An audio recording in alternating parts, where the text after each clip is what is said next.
Maravilha. Boa tarde, pessoal. Bem-vindos. Café Sem Compromisso. Esse é o sétimo desse quarto ano que a gente está fazendo. Basicamente, espaço aberto para falar de APS ou qualquer tema relacionado, né? Gustavo tá aí, a gente sempre acaba conversando também sobre outros assuntos. Então, vontade. Ah, e vai ter também o tutorial que a gente está fazendo. Depois eu vou passar pelo tutorial que a gente vai fazer a nível internacional e tem um em português também que eu tô agendando. Aí queria saber de vocês o que vocês estão interessados em ver.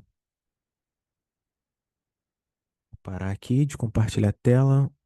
Pronto. E aí, o que vocês mandam? Pelo menos, e aí, pessoal, pelo menos do meu lado, acho que a coisa que até hoje eu acho que eu devia ter mexido um pouco mais é com a AC Data Model, ainda mais agora que vai começar a entrar a questão de geometrias e tudo mais, ver isso é às vezes aplicado junto com uma LLM, por exemplo, ver elas trabalhando juntas. Ah, acho que seria uma coisa legal junto um pouco dos dois mundos, né? Até esse hype de AI. Sim.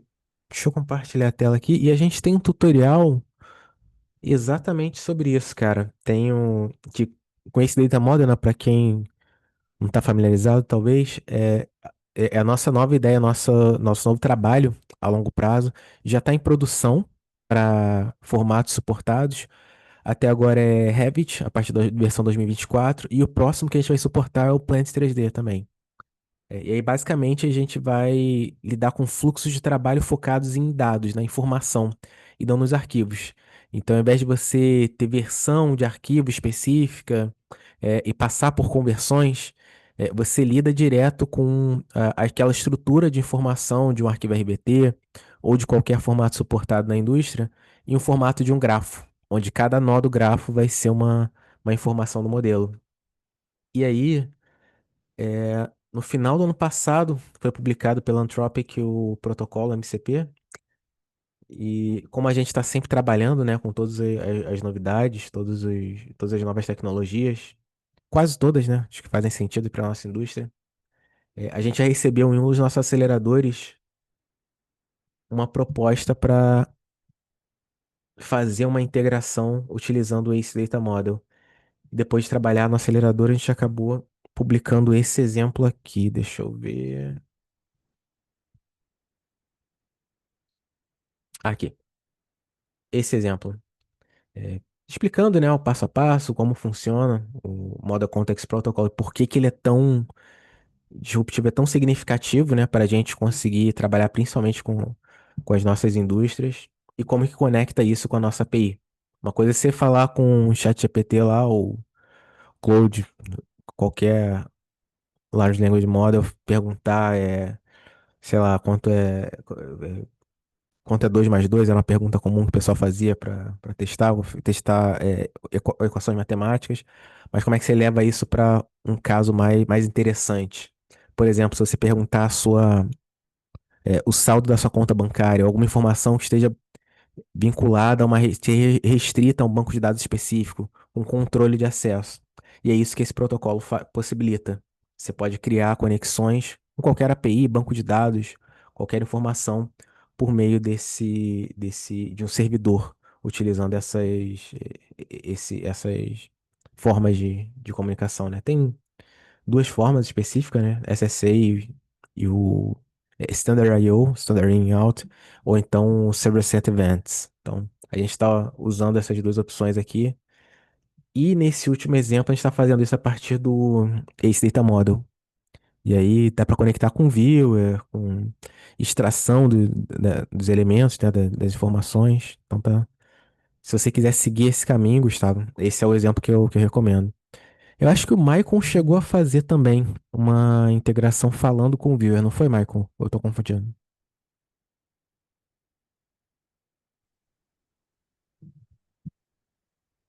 Não? Tá no mudo, cara, se estiver falando.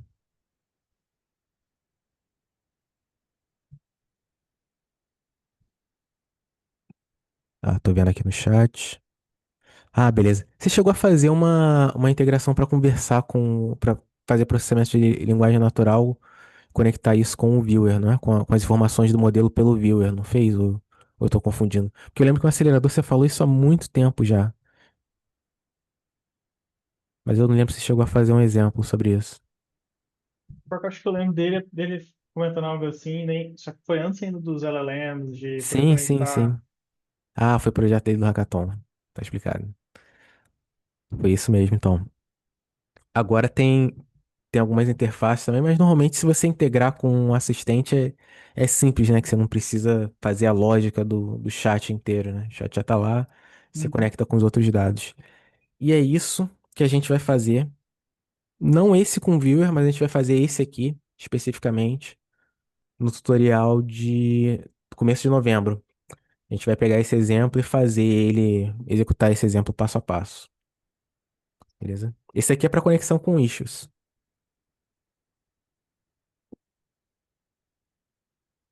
E o de baixo é com o Ace Data Model. Aí, do jeito que ele tá usando só as APIs públicas, que são para uhum, leitura, extração de informação. Aí você gera um dashboard, mas com o beta público, o meu colega, o John Woo, ele incrementou esse MCP Server e integrou também com a parte de geometria. Então você pode perguntar quais geometria, quais elementos têm interferência com uma categoria específica. E ele vai sempre fazendo essa verificação a partir dos métodos suportados pelo SDK. Porque a geometria em si, a representação da casca, né, da geometria, você precisa do SDK para acessar ela e calcular de acordo com o Bounding Box. Então, você sempre vai ter um SDK por trás fazendo essa verificação. Que você acessa por GraphQL, por enquanto, os metadados, são os metadados. Você pode adicionar informação também e vincular ao modelo, por exemplo, informação de custo, uhum. de, de pegada de carbono, dos materiais e associar os elementos, ou qualquer outra informação que não tenha mesma taxa de modificação do modelo, né? E adicionar isso com GraphQL. Mas para verificar a geometria, aí precisa do SDK, em .NET, Entendi. né? Eu acho que o Pô, exemplo dele está legal. disponível. Deixa eu ver se o exemplo dele está disponível. Ah, aqui. Você pode ver que o dele tem bem mais ferramentas, né? Deixa eu ver aqui. Essa integração MCP eu cheguei a usar e criar algumas com Revit, mas aí diretamente com a APS ainda não tinha trabalho ainda não. Aí com o Revit tem que manter ele aberto. Eu não cheguei a explorar as integrações com o Revit direto. É Aí você mantém ele meio, aberto. é meio workaround, então você tem, Ah, tá. você liga o evento, aquele on idling, eu acho que é quando o Revit está desocupado, você fica escutando algum servidor, e aí isso se comunica com o MCP client. Então aí você vai passando comandos por ali. E aí você tem que meio que Tá. mapear. Então, é pegar as coisas da API e ir mapeando. Você quer buscar elementos? Usa isso aqui, usa isso, usa isso. A questão que você falou, o Revit tem que estar aberto, infelizmente. Entendi. Mas eu vi uns exemplos bem legais no LinkedIn. Não lembro quem publicou, mas tinham montando basicamente o projeto inteiro mesmo. Pelo menos é legal de ver, né? Eu não sei de vocês que estão usando mais em produção, se realmente faz sentido para aplicar, ou Acho que a qual principal seria. dificuldade é porque os LLMs, e pelo menos na minha opinião, eles ainda não entendem o 3D tão bem. Então, assim, você quer fazer alguma coisa, tipo assim, coloca aquela coluna mais perto da parede. Aí, tipo, tá, qual parede? O que que tá perto? Visualmente, isso 3D às vezes é meio difícil de traduzir. Comando direto, tipo, move pra direita 2 polegadas. Isso é de boa. Entender um 3D eu acho um pouco mais difícil. E você, pessoal que tá aqui, vocês veem como interface a longo prazo, talvez, uma linguagem natural para modelagem, ou vai ser uma outra evolução? Mas a opinião de vocês mesmo. Como vocês veem isso? Porque agora a gente tá nesse hype, né, de usar linguagem natural para fazer para ser a nova interface. Mas para, sei lá, uma modelagem, a criação de uma arquitetura, Vocês veem que isso vai ser utilizado mesmo ou seria alguma outra interface que a gente não está usando ainda? Pelo menos eu vejo bastante como prototipagem. Então, tipo assim, deixa eu só ver o que aconteceria se eu passasse esse duto por aqui. Ou se essa Entendi. parede tivesse mais para cá. Porque aquela coisa não é tão fina para construção. Ou então para alterações. Então, tipo, se você tiver uma solução e falar, deixa esse quarto aqui meio metro, diminui a sala meio metro e aumenta aqui o quarto mais meio metro. Então, esses ajustes que até, pelo menos em código, é bastante o que eu uso, as Entendi. LLMs hoje em dia, que é para ajustar algo que eu já sei o que eu quero fazer, estou só ganhando tempo. Quando é para ser criativo, eu já tive alguns problemas com o AI, porque ele é criativo demais. Alucinação, né? É, exatamente. A gente estava até compartilhando um artigo aqui que era sempre usar uma arquitetura mantendo o humano no processo, né? Seja ou no começo ou para pedir mais informação, que nesse protocolo tem até uma melhoria que eles fizeram, que é o elicitation, que é basicamente pedir input do usuário para não depender só de uma consulta, né? Não depender só de uma mensagem, ou então para pedir uma validação, né? No final, por exemplo, você fez alguma modificação antes de dar o commit lá no Rabbit, perguntar para o usuário. Isso é o que eu tenho visto que está sendo bem utilizado, né? Para você conseguir aliar o não determinismo dessas soluções com o determinismo que é necessário na engenharia, né? Então, E nisso aí, as coisas que eu estou vendo feita com o Claude tá bem interessante, por isso de né? ser mais interativo e não tão é proativo, tipo, não fazer as coisas sozinho. O ChatGPT eu já acho que ele é mais assim, ele é proativo demais às vezes. Toda vez que eu tento É. usar ele em algum contexto, ele, estou usando isso porque tal coisa. Não, pera, você não me perguntou antes. Essa parte eu acho que não é suportada ainda nos assistentes essa elicitation deixa eu até ver se eu encontro aqui. Model Context MCP. Foi implementado em. Não tá no changelog. Mas eles ainda não colocaram no cursor, por exemplo, em alguns assistentes. Então, se você criar um MCP com isso, ele não vai automaticamente fazer essas perguntas. Talvez no Cloud eles já tenham dentro do próprio sistema Uhum. algum tipo de implementação, assim. Para de compartilhar. E aí, pessoal, Guilherme, Leonardo, Maicon. Ô, João, tudo bem, né? Fala aí, cara. Eu sempre, às vezes, fico trazendo aí umas provocações que a gente está bem empenhado aqui com o build, cara. E Não. aí, recentemente, teve uma necessidade aqui que é conectar os nossos fornecedores a algum item do formulário, sabe? Um item de seleção. E pelo que eu olhei aqui na documentação, tem um item aqui que é que até o endpoint dele é do tipo put, né? Você sabe me dizer se eu consigo, através desse tipo, desse endpoint? Você já Você viu algum, quer. algum projeto com esse objetivo, né? Tipo assim, de trazer uma lista, né? Para ser uma opção em um item de um formulário, por exemplo. Entendi. Não sei, cara. Vou ter que. Deixa eu compartilhar minha tela. E aí você me fala qual endpoint que você está pensando. Especificamente, vamos lá para ACC.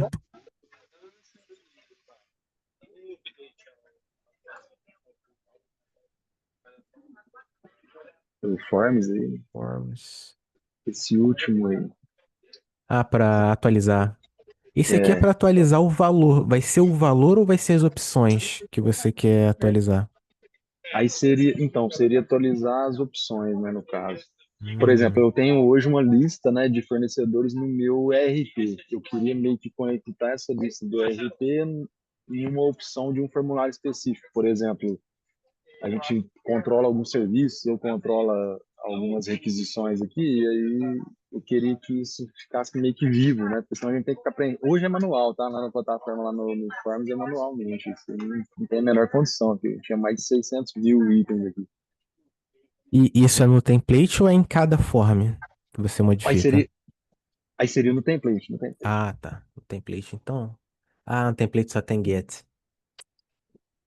Ah, Pelo que eu tô entendi. Então, entendendo, o você que teria é que questão de form seria só referente a um form existente, uma então. instância. É, Ah, acho que você quer modificar o que tá no template, pelo que você tá explicando, né? isso. É. Ou deixar, seria um grande workaround você criar uma outra interface que busca do teu sistema e aí adiciona isso no campo de uma string no form, Ah, né? entendi, entendi. Ah, Isso então, seria uma eu já opção vi, também. eu vi aí, né, em algum caso aí de apresentação sobre o build, mas isso era indústria mais pesada, eu não lembro qual que era a empresa, que eles conectaram, né, e utilizaram o Forms, né, do build como, como é que vai falar assim, como back-end, né, não é bem back-end, mas como um back-end ali e construir outra plataforma para poder fazer preenchimento, para poder fazer ali, deixar dar a cara que a empresa queria. Você acha que isso hoje é viável? Tipo assim, é o melhor caminho nesse sentido? Isso é viável sim, porque a gente tem endpoint para fazer a criação dos forms, e aí é o que a gente estava falando, você deixaria é, esse campo, né, como aberto, em aberto, sem ter as opções, e as opções iam ser controladas pela tua interface. Só tem Entende? um detalhe que você sempre precisa considerar quando você faz isso. Se você quiser fazer uma máscara para upload de arquivo e validar antes de fazer upload, quando você faz essa integração, você não impede o usuário de fazer uma modificação na ACC, na Construction Cloud. Hum. Porque você colocou um campo de texto lá no form, e aí na tua aplicação você está validando e dando opções para aquele usuário escolher uma das opções como sendo o valor do campo. Nada impede o usuário de fazer o login na ACC e Ir lá modificar e aquilo modificar. manualmente, como um texto Entendi, mesmo. Então, entendi. ia E te ajudar de um você lado, pode. mas não ia travar essa execução, não ia travar não ia ser a prova de bala, Entende? esse fluxo de trabalho. Assim, pelo menos fica tudo registrado, né? Um erro futuro a gente conseguiu Sim, identificar, mas entendo que isso ainda é um problema. E você sabe se tem algum exemplo aí de algum desenvolvimento nesse sentido? De tipo uma deixa eu ver. interface intermediária entre conexão aí de forms e. De Porque, forms, deixa eu dar uma olhada. Fala aí, pode falar. não, eu falo assim, porque o Forms, cara, a gente tem evoluído muito com o uso dele aqui, porque basicamente ele é um injetor de dados, né? Ele é um coletor. E aí, assim, a construção depois a partir disso é infinita, né? Tanto para poder transformar esses dados em insights, né, vamos falar assim, ou até mesmo ter esses itens mais específicos já consolidados de RT, de outras coisas assim, para mim eu enxergo como uma coisa muito boa, sabe? Muito. Parece ser. Esse teu caso parece ser muito semelhante ao que a gente está fazendo nessa aplicação principal, nesse exemplo, né? O tutorial principal aqui. Deixa eu ver no GitHub.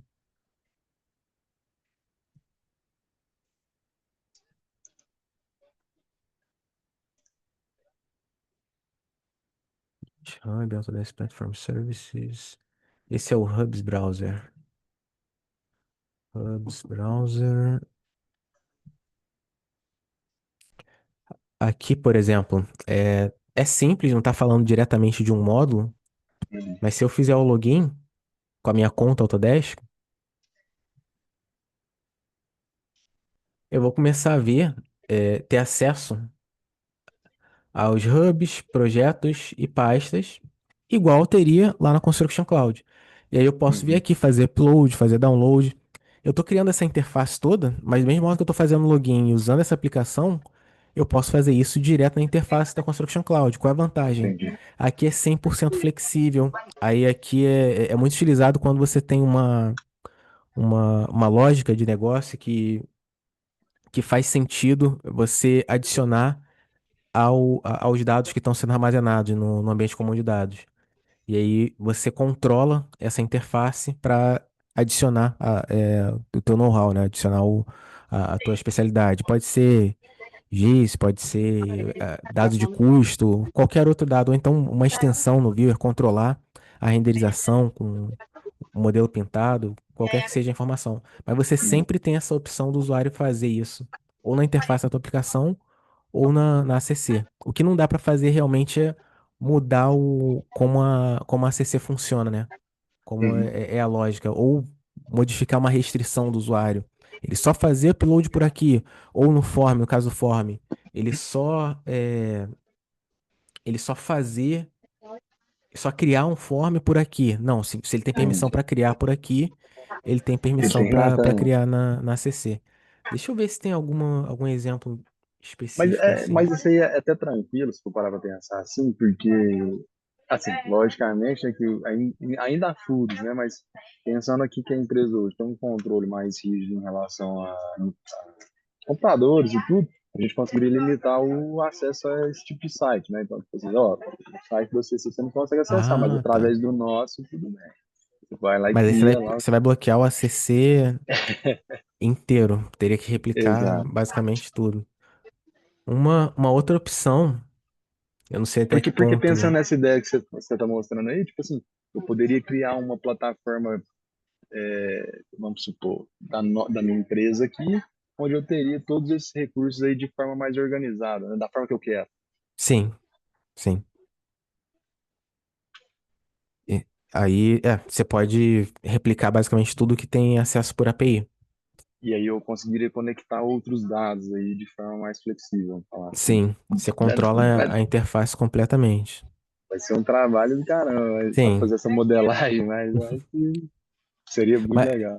o que que seria melhor para você? É fazer essa validação dos campos do form, mas ao mesmo tempo ter a possibilidade do usuário quebrar isso na ACC? Ou você fazer essa alteração, essa atualização do template manual o tempo todo e o usuário não conseguir quebrar isso na ACC? Tem que pesar o que que vai ser mais É, vantajoso.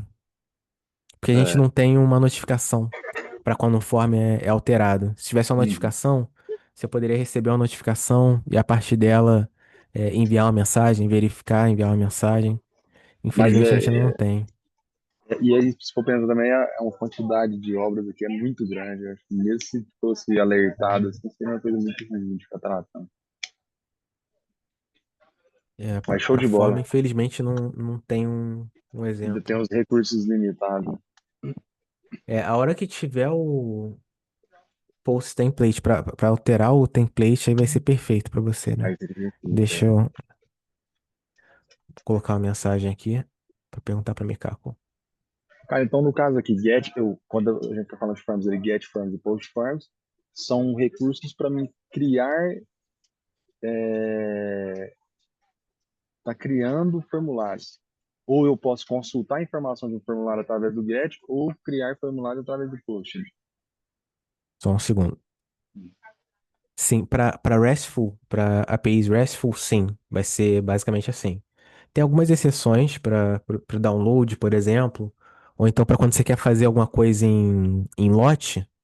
Aí normalmente uma modificação em lote, você precisa passar cada um dos itens, cada um dos IDs dos itens que você está modificando. Ou se quiser fazer uma leitura selecionada em lote, você precisa passar essa informação. Aí você pode Hum, usar o post, porque o post é um verbo que o get não aceita um payload, né, junto com a chamada. Você não pode mandar uma informação aqui, por exemplo, ó. Isso tudo aqui, ó. Você não pode mandar essa estrutura no corpo da solicitação se você usar o get. Mas por padrão, normalmente é get leitura, post é para criação, aí patch para alterar e put é às vezes criar também, ou então para upload, por exemplo, fazer o upload de arquivo. show de bola. Obrigadão. Beleza? Nada. Vou explorar isso melhor, cara, se tem alguma outra alternativa, enquanto não tenho Beleza. a Ah, parte de template.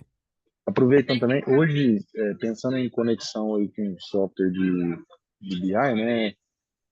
A gente, para tentar aproveitar, né, da interface do OCC e até a disponibilidade dos modelos diretamente, precisa gerar lá o intercâmbio de dados, né? Essa questão do data model aí seria não depender disso, a gente conseguiria ter direto ou não, ainda Você, precisaria gerar. você ainda consegue, você já consegue ter direto. Acho que o principal motivo para você estar usando o Data Exchange é que tem um conector que é mantido pelo Autodesk para conectar o Data Exchange com o Power BI. Não é isso? Certo. Acho que você está utilizando isso, né? Isso, Esse é. Data Exchange Connector. Então, se você vier aqui, ó,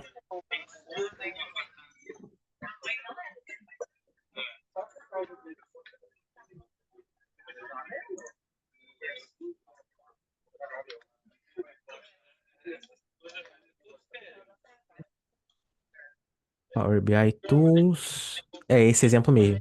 Esse exemplo te dá o passo a passo para você levar o modelo da Construction Cloud para o Power BI. A diferença é, o conector, ele já está pronto. Então você só, é uma extensão do Power BI, você só carrega essa extensão e lê do Data Exchange. Esse exemplo aqui, você vai ter que desenvolver ele, mas aí você não estaria dependente de uma Exchange, Entendi. beleza? Tem parceiros que desenvolvem a partir dessa solução aqui uma integração com o Power BI direto. Então, Vou estar estudando. Então, tipo assim, não precisaria criar aquele arquivinho lá de dados mais. Eu teria meio que essa interface aqui desenvolvida, ele faz essa tradução, vamos falar assim.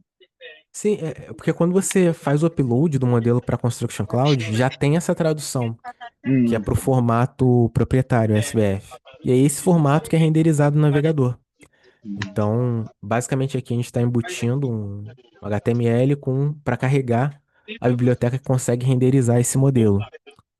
E aí, a partir daí, você adiciona isso no Power BI e aí tem acesso aos metadados e a renderização da cena, né? Tridimensional. pô, show de bola. Só que Vou aí você tem que tá... desenvolver isso tudo, você tem que fazer algo semelhante a esse exemplo aqui. Deixa eu compartilhar com você.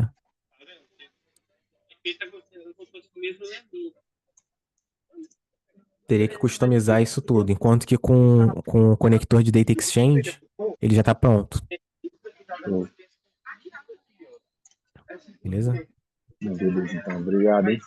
Nada, que isso, obrigado a você.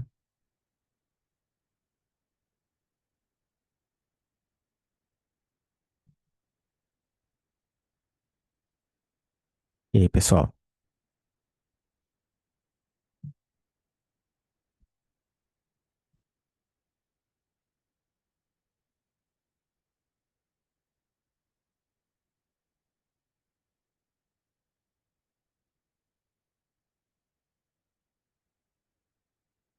Não?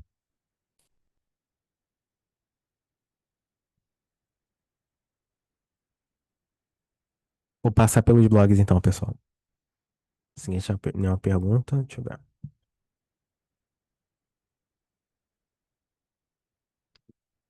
Deixa eu ver. Ah, é. Primeiro é revisão. A gente tem agora o endpoint para criar revisão, para você iniciar o fluxo de revisão a partir de um arquivo. Isso era bem pedido pela comunidade. Então já tá desde o começo do mês, final do mês passado, na verdade. O Izon estava revisando, já sem trocadilho, né? Estava revisando o endpoint de revisões. Ele estava em beta privado. Depois a gente colocou direto para Generally Available e agora tá disponível essa opção também. Um outro ponto importante é o logout. Quem tem customização deve ter notado que agora quando você clica no botão de logout, se você seguir o que a gente tem feito nos tutoriais, você não vai fazer o logout propriamente dito da tua conta, não vai tirar o segredo, o token, o segredo do teu usuário específico da seção do navegador. Então aqui nesse blog o Adam descreveu como que você tem que fazer isso. A partir de agora, a gente tem um novo método no endpoint da versão 2 da API para suportar esse logout. E aí você sai da conexão do teu usuário específico de todas as janelas, todas as abas da tua sessão. Do navegador específico, é claro, que estiver sendo utilizado. Beleza? Deixa eu passar esse aqui também para vocês.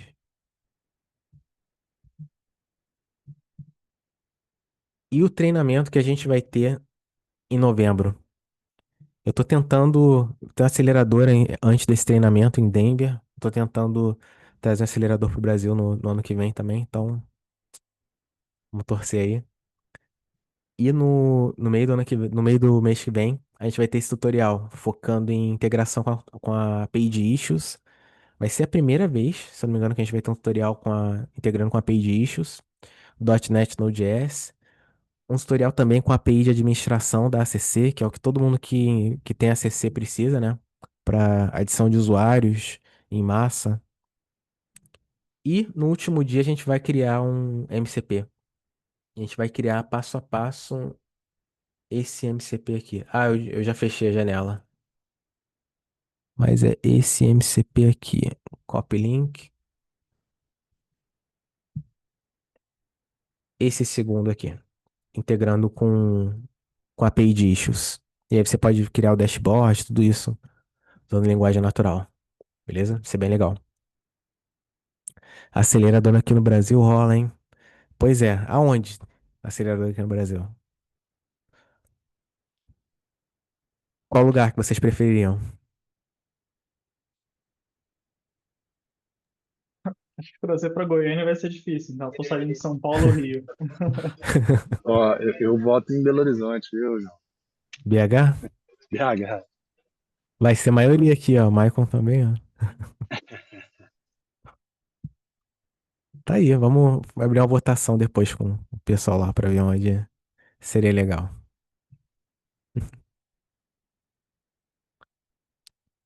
Pessoal, o que eu tinha pra falar era isso. Vocês têm alguma pergunta, alguma dúvida? Querem trazer algum assunto aí? Eu tô só uma consulta. Aquele novo sistema das APIs que agora vai ser cobrado e tudo mais, elas já estão ativas porque eu vi que agora, quando eu fui criar uma aplicação nova, já apareceu lá Teams, o time, né? Então, isso aí quer dizer que as novas já estão entrando nisso, ou porque lá fala a partir de 2026, né? Maio, março, eu acho. É, você tá falando do Criar Developer Hub?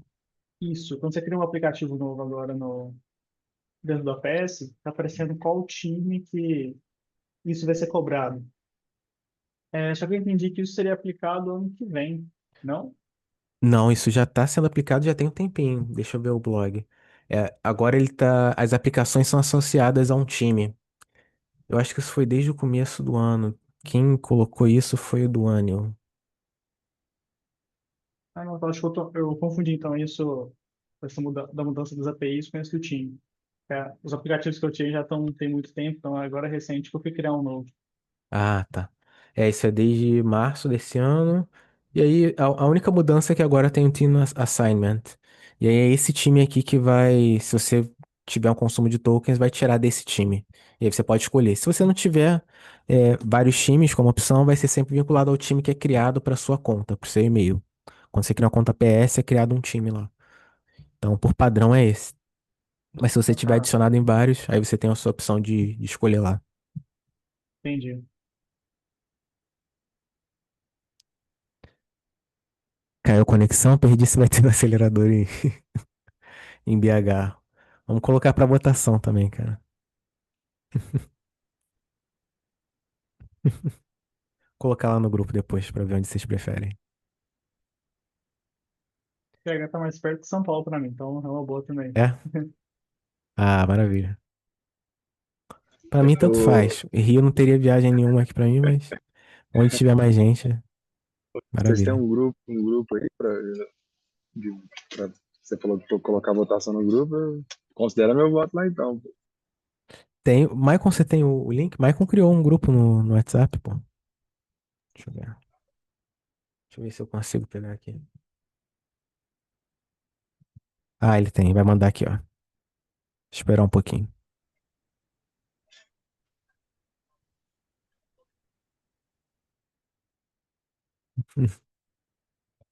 Eu fui acho que duas vezes pra BH. Uma vez foi bate e volta. E a outra vez foi antes de entrar no Autodesk, foi 2019, se eu não me engano, quando eu conheci o Maicon também. É bem maneiro lá. De culinária, assim, eu acho que melhor opção, porque a gente sempre pensa isso também, né? Você tem Do que pôr na que, balança, né? cara, de culinária é disparado. Obrigado.